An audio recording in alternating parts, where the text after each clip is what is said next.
Most people think reacting quickly makes them strong. They believe raising their voice, striking back, or proving a point in the heat of the moment shows power. But the truth is, reacting instantly is the easiest thing in the world. A child reacts. An undisciplined person reacts. An animal reacts. It takes no wisdom, no strength, and no mastery to lash out when provoked. Reaction is not power. It is weakness. When someone insults you and you erupt in anger, you are not showing strength. You are showing they control you. They pull the strings and you dance. Their words become your master and your emotions become your chains. Marcus Aurelius warned us of this truth. You will continue to suffer if you have an emotional reaction to everything said to you. He understood that the real danger is not in what happens to us, but in how we choose to respond. Think about it. When you lose your temper, you lose clarity. Your judgment is clouded, your reasoning disappears, and suddenly, you are no longer in charge. The moment you react, you hand your power to the world. This is why the Stoics taught us to resist reacting blindly. They believe strength is not in striking back, but in refusing to be shaken. True power lies in control. Control of your tongue, control of your impulses, control of your inner state.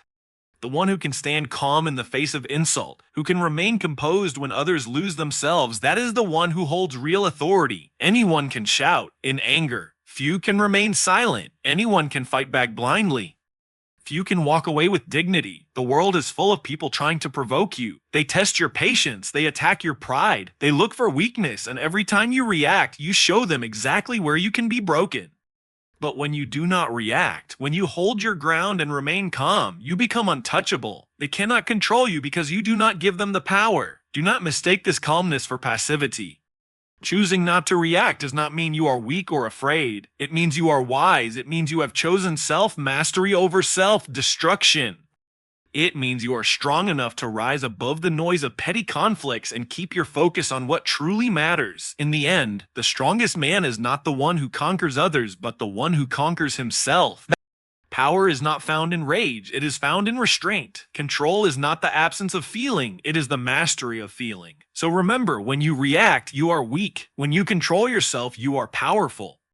Reaction is slavery, control is freedom, and the one who holds his emotions in check is stronger than the one who rules nations. One of the greatest sources of human suffering is the illusion that we can control everything around us. We want people to treat us a certain way. We want life to unfold exactly as we plan. We want the world to bend to our expectations. But life is not built on our desires. People will betray you. Circumstances will change without warning. Fortune will turn her wheel, and events will happen that you never imagined. The Stoics remind us of a timeless truth. You cannot control the world, but you can control your mind. Epictetus said it clearly. We suffer not from the events in our lives, but from our judgment about them. In other words, the pain does not come from what happens. It comes from how you choose to interpret it. Two people can face the same storm. One curses the heavens, breaks down, and surrenders. The other sees it as a challenge, as training, as an opportunity to grow stronger. The storm is the same. The difference is the mind. Look around at those who are constantly angry, bitter, or restless. What do they all have in common? They spend their days trying to control what they cannot control. Other people, opinions, external events, the flow of time. And because they fail, they suffer. They hand their happiness to the world, and the world never gives it back. But the one who learns to control his thoughts, his perspective, his inner dialogue, that person becomes unshakable. Think of your mind as the captain of a ship. The waves may crash, the wind may shift, and the sea may rage beyond your control. But the wheel in your hands, the way you steer, that is always yours. The wise man does not waste time cursing the sea. He focuses on his ship. Likewise, you must focus not on the chaos outside, but on the calm you cultivate within. This is why Marcus Aurelius reminded himself daily, you have power over your mind, not outside events. Realize this, and you will find strength. Notice the power of that statement. True strength does not come from controlling others. It comes from mastering yourself. So when someone insults you, remember, you cannot control their words, but you can control whether you accept the poison. When plans fail, remember, you cannot control the outcome, but you can control whether you learn from it or collapse under it. When life throws unexpected storms your way, remember, you cannot control the storm, but you can control how you set your sails. The world is uncontrollable. That is the truth. But your mind, your choices, your perspective, that belongs only to you. The man who chases control of the world will forever be disappointed. The man who masters his mind, however, is free, no matter what happens. So stop fighting the outside. Start mastering the inside. You cannot control the world, but you can control the one thing that truly matters, your mind. And in that control, you will discover the strength that nothing and no one can ever take away from you. In every moment of life, there is a small but powerful space, a pause. Something happens to you. Someone insults you. Life disappoints you. Chaos strikes. That instant is the stimulus. Most people immediately react without thinking. And they explode. In anger, they complain. They collapse into despair. But between the event and your reaction, there is always a pause, even if it lasts only for a heartbeat. And in that pause lies your greatest power, the power to choose your response. The Stoics understood this. Seneca advised, the greatest remedy for anger is delay. Why delay? Because anger is fire, and fire burns hottest at the beginning. Delay allows the flame to cool before it consumes you. When you give yourself that moment of pause, you step out of slavery to your impulses. You create space for reason to enter. You regain control. Imagine a man insulted in public. The natural impulse is to strike back, to defend pride, to meet fire with fire. But a Stoic pauses. He breathes. He asks himself, will reacting make me stronger or weaker? Does this person's opinion truly harm me, or do I harm myself by giving it weight? In that short reflection, the insult loses its power. The one who pauses refuses to be manipulated. Think of how many regrets in life are born from reactions without thought, words spoken, in anger that cannot be taken back, decisions made in panic that lead to disaster, actions taken in haste that wound others and ourselves.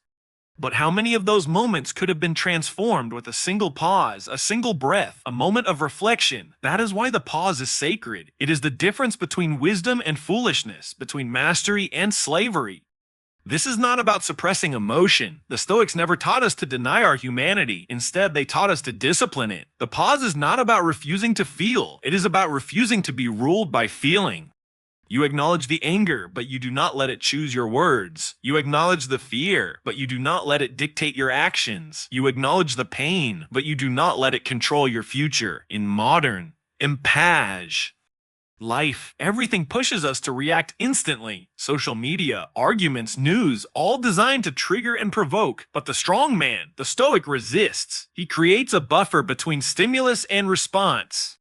He does not let the world drag him by emotion. He pauses, reflects, and chooses deliberately. The pause may be short, but its power is immense. It turns anger into patience, fear into courage, and pain into wisdom.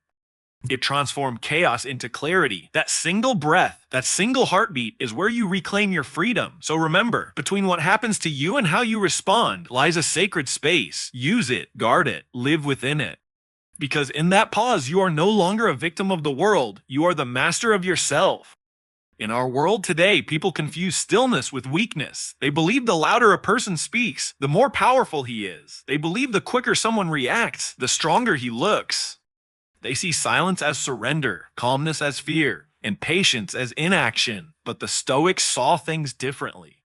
They understood that true strength is not measured by how much noise you make, but by how little you are moved by the noise of others. Consider the storm. The winds rage, the thunder roars, the rain strikes fiercely. It is loud, violent, and destructive, but soon the storm passes. Then consider the mountain, silent, still, unmoved. No matter how hard the winds blow or how heavy the rain falls, the mountain remains. Which is stronger, the storm that passes or the mountain that endures? The answer is obvious. When you remain still in the face of provocation, people may call you weak. They may think you are afraid to respond. But in truth, it takes far more courage to remain calm than to explode. Anyone can lose control. Control requires discipline. Anyone can shout back. Restraint requires wisdom. Stillness is not weakness. It is supreme strength. Marcus Aurelius reminded himself daily, if you are distressed by anything external, the pain is not due to the thing itself, but to your estimate of it. And this you have the power to revoke at any moment. This is the essence of stillness, not allowing external events to disturb the inner fortress of your mind. The calm man is unshakable, not because the world spares him, but because he refuses to give the world power over him. Think of the battlefield of life. The man who reacts to every insult, every challenge, every provocation, he wastes his energy on trivial things. He fights meaningless battles. But the one who remains still, who chooses carefully when to act and when to stay silent, he conserves his strength for what truly matters. Stillness is strategy. Stillness is intelligence. Stillness is control. Do not confuse action with progress. Running in circles makes noise, but it goes nowhere. The calm, deliberate steps of the wise man carry him further than the frantic reactions of the restless. To be still is to be focused. To be still is to be precise. To be still is to rise above the chaos while others drown in it. So when life provokes you, when people push you, when chaos surrounds you, choose stillness. Not because you are weak, but because you are strong enough not to be dragged down to their level. Your silence will speak louder than your words. Your calmness will intimidate more than your anger. Your stillness will outlast their noise. Be like the mountain, silent, unmoved, enduring. The storm may rage, but it always passes. The mountain remains, and so will you, if you embrace the power of stillness. Many people misunderstand Stoicism. They think it means to kill emotions, to feel nothing, to walk through life cold and detached. But this is not true. The Stoics never taught us to erase our humanity. They taught us to master it. Emotions are natural. What matters is what you do with them. You can let them control you, or you can control them. You can let them destroy you, or you can transform them into fuel. Take anger, for example. Left unchecked, anger becomes rage. Rage blinds the mind, ruins relationships, and leads to regret. But anger, when disciplined, can be turned into courage. It can drive you to stand against injustice, to protect what matters, to act with strength instead of weakness. The fire that burns uncontrolled destroys everything in its path, but the same fire, when contained and guided, forges steel. Your anger can destroy you, or it can forge you into something unbreakable. Think also of pain. Most people run from it. They try to numb it, hide from it, or complain about it. But the Stoics saw pain as a teacher. Seneca wrote, "Difficulties strengthen the mind, as labor does the body." Pain reveals your limits, but it also pushes you to grow beyond them. Every scar carries wisdom. Every hardship carries a lesson. You can allow pain to make you bitter, or you can allow it to make you wiser, tougher, and more prepared for the storms of life. Fear, too, is often seen as weakness. But fear, if controlled, can sharpen you. Fear makes you cautious, alert, aware. It can teach you respect for life and humility in the face of challenges. Fear only destroys you when you let it paralyze you. But when you face it, when you walk through it, it transforms into bravery. Courage does not exist without fear. Courage is born from it. The Stoic path is not about shutting off your heart. It is about disciplining it. Your emotions are not enemies to be killed, but allies to be trained. Left uncontrolled, they will enslave you. But if you master them, they will serve you. Anger becomes courage. Pain becomes wisdom. Fear becomes strength. Think of yourself as a blacksmith and your emotions as raw metal. On their own, they are rough, shapeless, and dangerous. But when placed into the fire, hammered with discipline and shaped with patience, they become tools of immense strength. You are the blacksmith of your soul. Your emotions are the material. The choice is yours. Will you let them remain wild and destructive, or will you forge them into something powerful? True Stoicism is not the absence of emotion, but the transformation of it. You are not called to be an empty shell. You are called to be a master of your inner world. When you channel your emotions instead of being consumed by them, you turn weakness into strength, chaos into order, and pain into power. The greatest slavery in life is not being ruled by another person. It is being ruled by your own emotions. Anger, fear, jealousy, and pride chain more men than kings or governments ever could. When you are quick to react, when your peace depends on how others treat you, when your happiness is tied to things outside your control, you are not free, you are a prisoner. And yet, most people live this way, enslaved by their own impulses, constantly pulled back and forth by whatever life throws at them. The Stoics taught us that real freedom is found within. Epictetus said, "No man is free who is not master of himself." Notice the wisdom in that statement. You can live in a palace, you can have wealth and power, but if one insult can shatter your pride, if one misfortune can throw you into despair, you are still in chains. On the other hand, you can be poor, unknown, overlooked by the world, yet if your mind is calm and your emotions are under your control, you are freer than any king.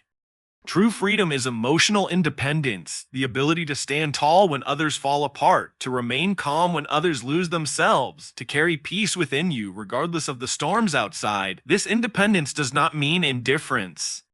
It does not mean you feel nothing. It means you are no longer ruled by those feelings. You feel anger, but you do not let anger choose your words. You feel fear, but you do not let fear stop your actions. You feel pain, but you do not let pain dictate your future. Think of the man who cannot be provoked. People insult him, but he does not react. Circumstances change, but he does not break.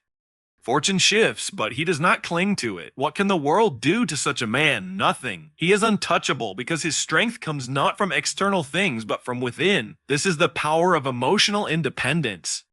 It makes you self-contained, self-sufficient, and self-mastered. No one can take away your peace because your peace is not built on others. No one can take away your dignity because it is rooted in your choices. No one can take away your freedom because it lives in your mind. But this freedom requires training. It requires awareness, discipline, and practice. Every time you resist reacting to provocation, you strengthen your independence. Every time you choose calm over chaos, you reinforce your freedom. Every time you refuse to hand your emotions to others, you build an inner fortress that no enemy can enter. So ask yourself, do you want to be ruled by the world or do you want to rule yourself? Do you want to remain a prisoner of your emotions or do you want to break the chains? The choice is always yours. When you master yourself, you are free, and when you are free, you are powerful beyond measure. True freedom is not found in the world outside, it is found in the kingdom within.